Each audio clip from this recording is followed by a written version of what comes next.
6 de agosto de 1945. Cae sobre Hiroshima, Japón, la primera bomba atómica, llamada Little Boy. 9 de agosto de 1945.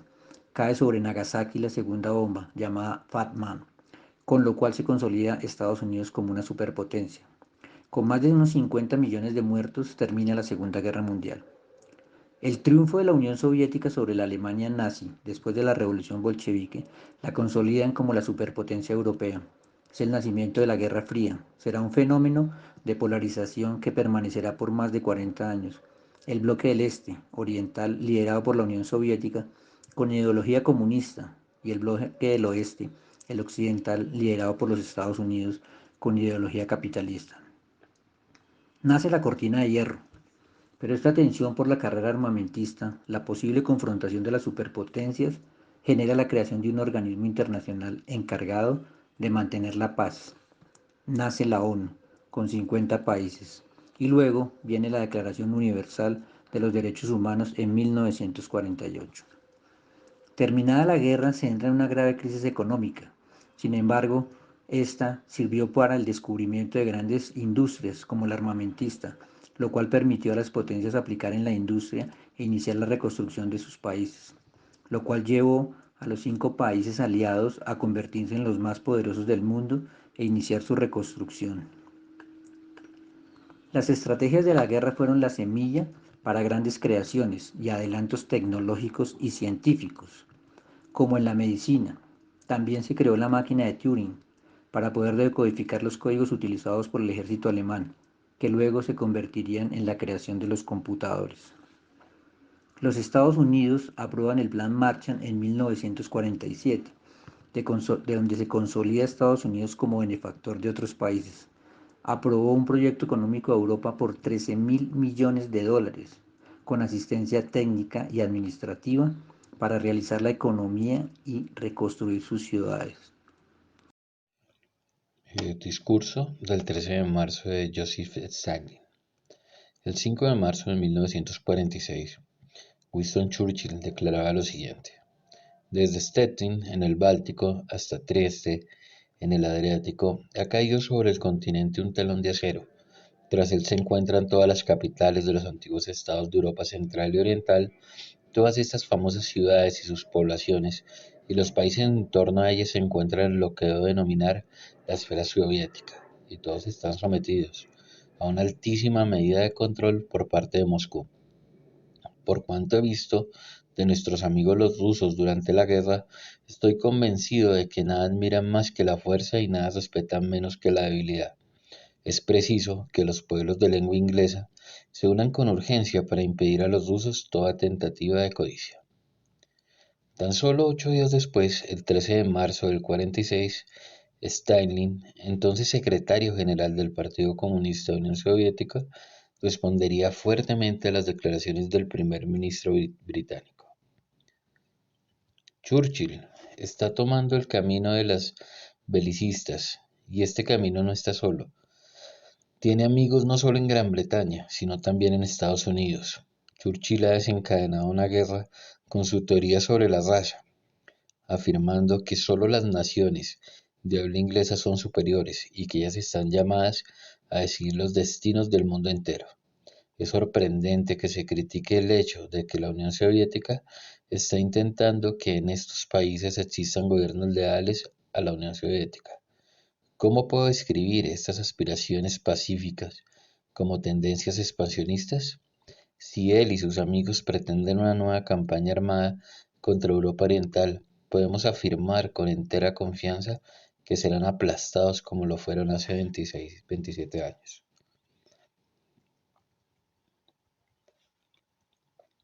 11 de febrero de 1945, Conferencia de Yalta. En la Conferencia de Yalta se acordó que Alemania sería desmilitarizada y dividida en 4 zonas de ocupación de la URSS: Estados Unidos, Gran Bretaña y Francia. Estaría sujeta a fuertes reparaciones financieras y perdería la Prusia Oriental y parte de Pomerania, quedando su frontera oriental fijada en la línea marcada. Roosevelt, presidente de Estados Unidos, y Stanley, líder de la Unión de Repúblicas Socialistas Soviéticas, se reunieron en la ciudad de Yalta, en la península de Crimea. Esta conferencia sentó las bases para el final de la Segunda Guerra Mundial y marcó el destino del mundo para los siguientes 50 años. Declaración del Estado de Israel. Este hecho histórico se logró después de más de 60 años de esfuerzos políticos y diplomáticos por parte del sinoísmo para establecer una nación soberana en la que consideraba que era su patria, la antigua tierra de Israel, también conocida como Palestina desde los tiempos del Imperio Romano. El 14 de mayo de 1948, Israel proclamó su independencia. Menos de 24 horas más tarde, los ejércitos regulares de Egipto, Jordania, Siria, Líbano e Irán lo invadieron, forzando a Israel a detener la soberanía recién recobrada en su patria ancestral. David Ben-Gurion, primer ministro de Israel, lee la Declaración de la Independencia de Israel el 14 de mayo de 1948 en Tel Aviv, Israel, bajo un gran retrato de Theodor Herzl, fundador del moderno sionismo. En la época moderna, la zona estaba gobernada por el Imperio Otomano y luego por el Reino Unido. Desde 1948, Palestina se ha dividido en Israel, Cisjordania y la Franja de Gaza. ¿Qué fue el Plan Marshall? El Plan Marshall fue un programa impulsado por Estados Unidos tras la Segunda Guerra Mundial para ayudar a los países europeos a recuperarse de la destrucción provocada por el conflicto. Fue presentado en 1947 por el secretario de Estado George Marshall y, aunque su nombre oficial era European Recovery Plan, pronto se le conoció como el Plan Marshall. En virtud de este plan, Estados Unidos ofreció asistencia técnica y administrativa a los países europeos, así como 13.000 millones de dólares para reactivar sus economías. En un inicio, esta ayuda consistió en el envío de alimentos, combustible y maquinaria, y más tarde en inversores en industria y préstamos a bajo interés. Los dos países que más asignaciones recibieron fueron el Reino Unido y Francia. Italia y Alemania también recibieron importantes ayudas, a pesar de que habían sido enemigos de Estados Unidos durante la guerra.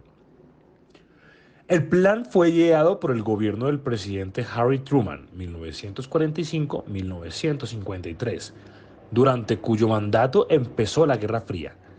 Tras el final de la Segunda Guerra Mundial, Estados Unidos y la Unión Soviética empezaron a rivalizar por extender su influencia global.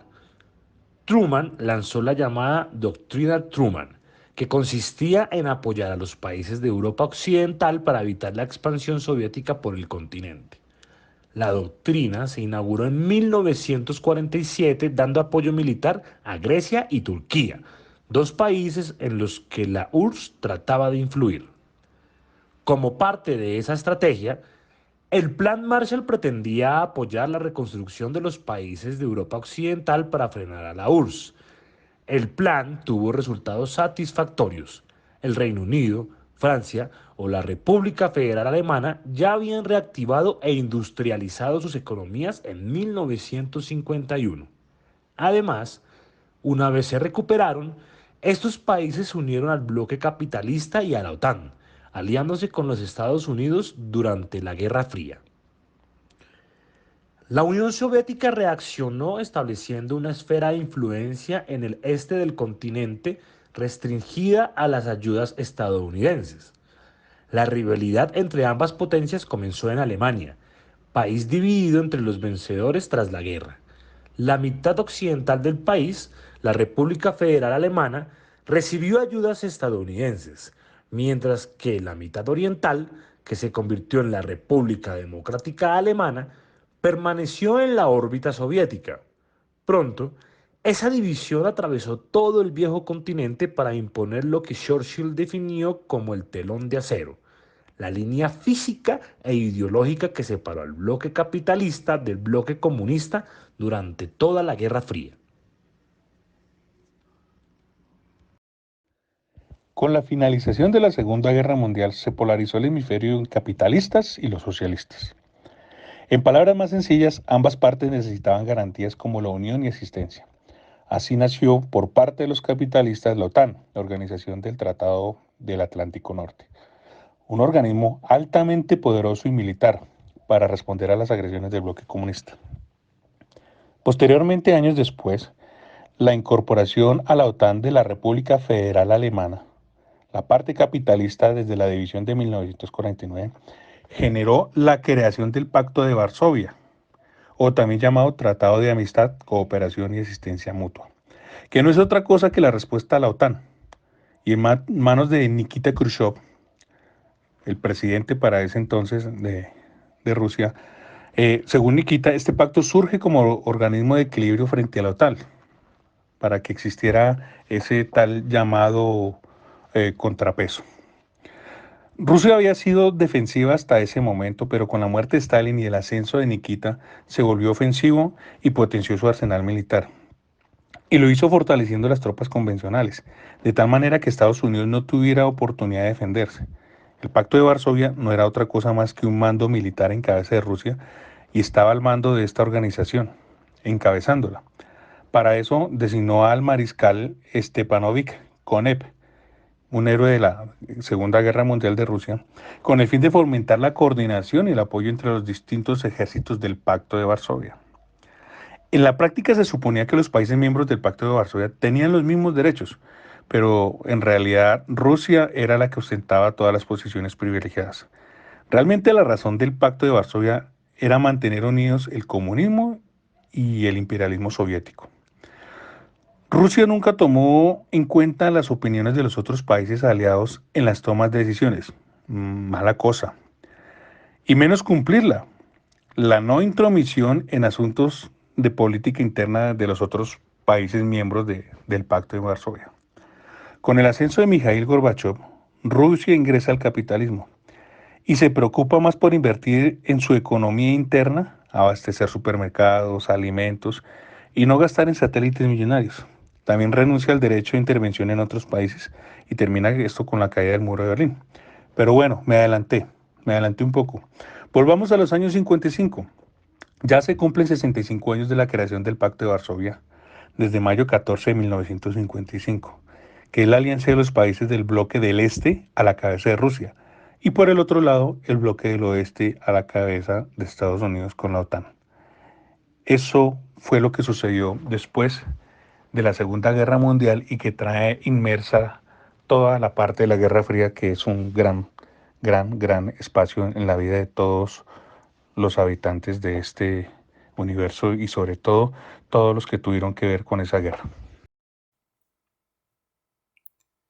Entre 1956 y 1969 se da el movimiento por los derechos civiles en Estados Unidos, el cual consistió en una serie de luchas por parte de los ciudadanos afroamericanos para obtener igualdad de derechos civiles ante la ley con el objetivo primordial de terminar con la segregación racial, especialmente en el sur de los Estados Unidos, considerando su inicio con el boicot de autobuses de Montgomery en 1955 y finalizando con el asesinato de Martin Luther King en 1968. Paulatinamente se iba desarrollando la Guerra de Vietnam, conocida en Vietnam como Guerra de Resistencia contra Estados Unidos, entre los años 1955 y 1975, con el objetivo de impedir la reunificación de Vietnam bajo un gobierno comunista.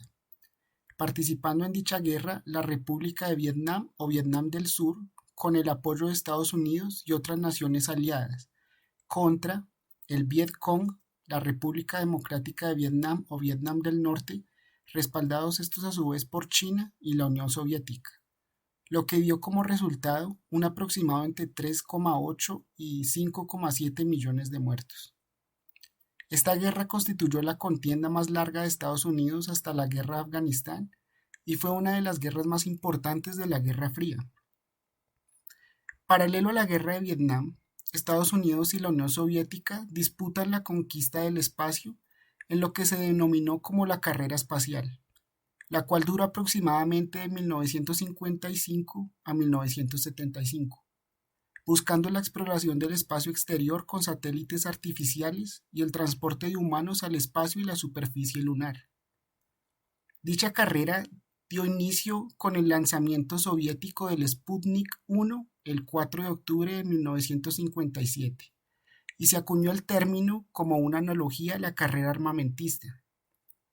Igualmente constituyó uno de los ejes principales de la rivalidad cultural y tecnológica entre la Unión Soviética y Estados Unidos, tanto por sus potenciales aplicaciones militares como por la opinión pública de uno y otro país. Esta guerra entre ideologías políticas permitió que se diera paso a la Revolución Cubana, la cual fue la primera revolución comunista en América, liderada por Fidel Castro. Provocó la caída del régimen del dictador Fulgencio Batista y el alza de un gobierno socialista, el cual se mantiene hasta el día de hoy.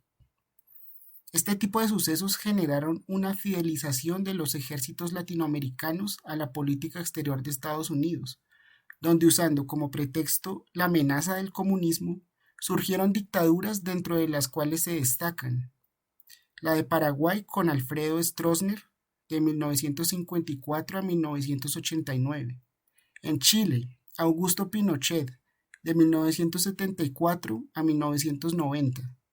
En Argentina, la de Rafael Videla, de 1976 a 1981.